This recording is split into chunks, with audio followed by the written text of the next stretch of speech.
World Cup inaanza leo na timu ambazo mimi nitazishabikia, ya kwanza kabisa ni Portugal, Ureno, na ninaishabikia Ureno kwa sababu mimi ni shabiki mkubwa wa Ronaldo.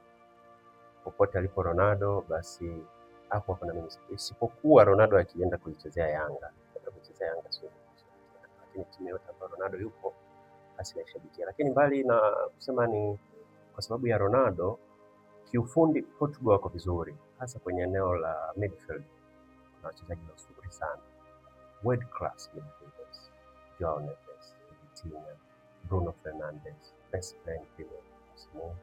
Kwa sina shaka sana na Portugal, napenda sana squad yao. Pia ukiangalia maturity ya kikosi chao, hawana wachezaji ambao ni wale makinda sana, lakini wana wachezaji ambao wapo kwenye umri wa piki yao, na zaidi ya asilimia pengine 50-60 ya squad yao 100% hawatokuwepo World Cup ijayo, kwa sababu tayari wapo kwenye umri ule wa piki yao.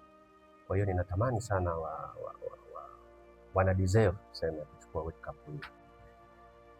Naipenda Ufaransa pia, nitashabikia Ufaransa kwa sababu ya moja, kwa sababu ya Kylian Mbappe, lakini pia naipenda Ufaransa kwa sababu ya squad yao. Ufaransa World Cup mbili zilizopita, 2018 na 2022 wamecheza fainali. 2018 wamechukua, 2022 almanusura sana dhidi ya Argentina, na wote tunakumbuka moja fainali bora kabisa, na baadhi wanataja ni fainali bora ya muda wote. Kwa ina vitu vingi sana vya kufurahisha, goosebumps yani. Lakini pia Ufaransa wana kikosi kipana. Ufaransa wana timu inaanza first 11, lakini ukitazama benchi lao wana watu ambao wanaweza wakaingia na kubadilisha matokeo. Sina shaka kabisa na Ufaransa. Pia nitashabikia Uingereza. Uingereza haina wachezaji wale wa kusema kwamba ni bora sana ukilinganisha na mataifa kama ya Spain, Ufaransa, Portugal, lakini wana wachezaji wa majina makubwa.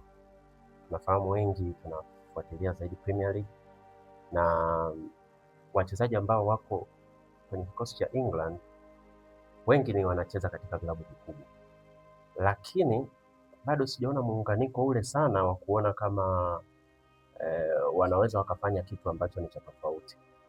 Sijaona, lakini intensity na physicality ya England ni sana.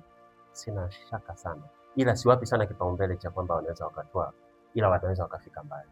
Kama wakitoa it's fine, kwa sababu mchezaji ambaye unaweza ukasema anaweza akaweka tofauti kubwa sana kwenye kikosi chao ni Harry Kane, Declan Rice, Jude Bellingham, Gordon naye yep.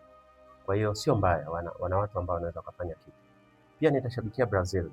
Brazil nao hawana kikosi cha maajabu tuseme, lakini wana wachezaji kadhaa 5-6 ambao ni world class, ambao wanaweza kwa maana ya individual quality wanayo, ambao wanaweza wakafanya maajabu, lakini as a team bado Brazil sio ile ya miaka yote.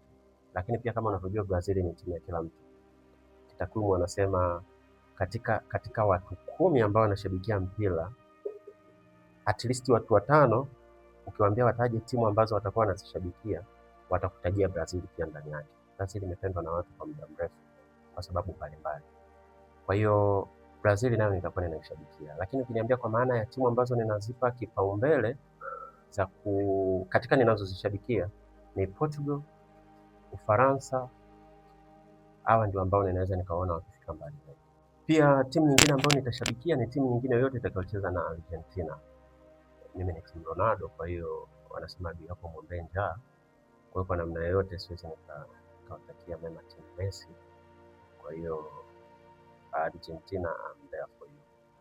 Yoyote ambaye mtacheza naye nitamshabikia, isipokuwa siku Argentina watacheza na Yanga, nitashabikia Argentina.